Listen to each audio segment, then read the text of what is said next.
Good morning, everyone. Welcome back to Getting Out of Bed with Micah, where I take you along with me on my journey as I grow in discipline through getting up early and starting my day off in a productive, successful way. So today it is Tuesday. I got up this morning. It's been weird. I got up at like 6:45, 6:50, which would have been decent. And then I managed to fall asleep on my sofa, and so then I got up at like 7 something. So not super ideal today, but tis what it is, and we move on and we keep going.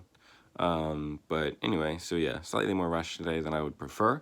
No smoothie today, but still Bible reading. So hey, gotta get the word. Always gotta get the word. Tis my source of life, and all of that. So yeah, I started Luke today.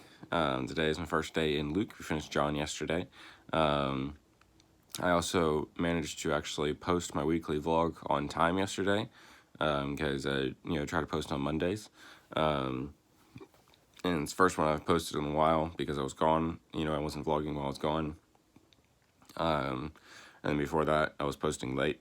So I was very pleased with that, posting on time and everything.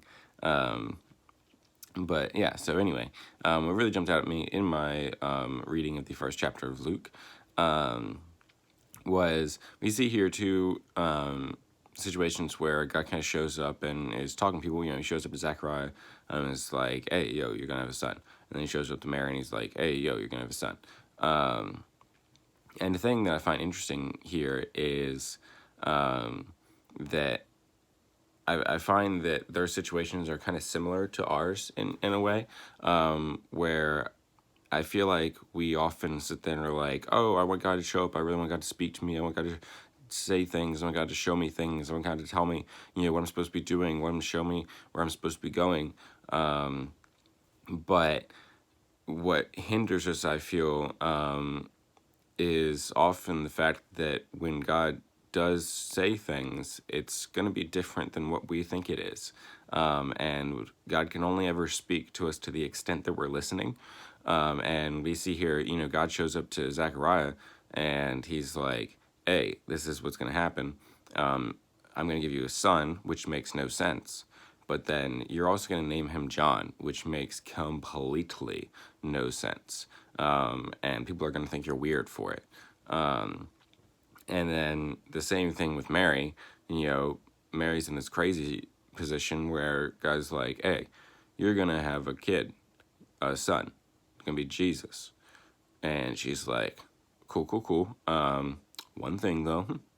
I'm a virgin. So what's up with that?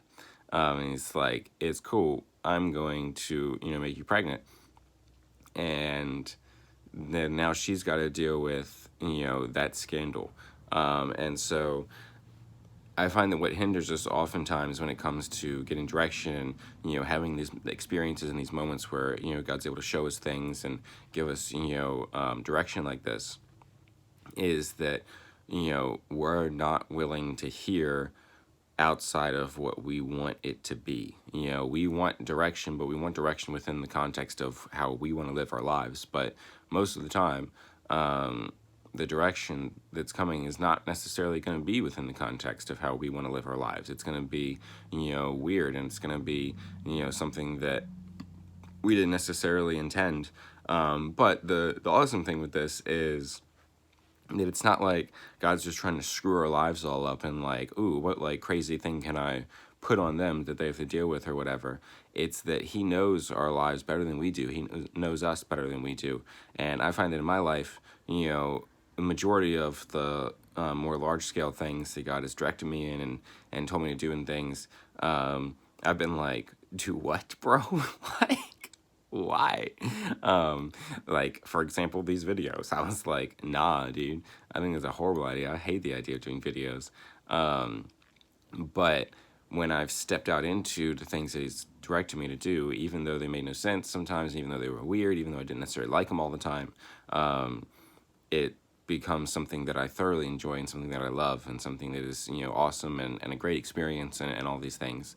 And so, yes, the things that God wants to direct us in may make no sense and may be outside of what we're comfortable with. But when we step into them, we find that it's what we love and that it's amazing because, he kind of designed us, kind of made us.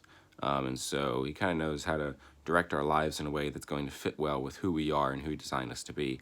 And so as we step into that, we learn more of who we are, and walk in purpose. And there's nothing more fulfilling than walking in purpose and being who you were called to be. So anyway, super awesome word there this morning. I really enjoyed reading that. That was cool. I love seeing all this play out as Jesus kind of begins to step onto the scene, and coming from a different perspective, because we just read John, which was, also an encounter of Jesus' life, but now we're reading Luke and it's a different perspective, and I love perspective.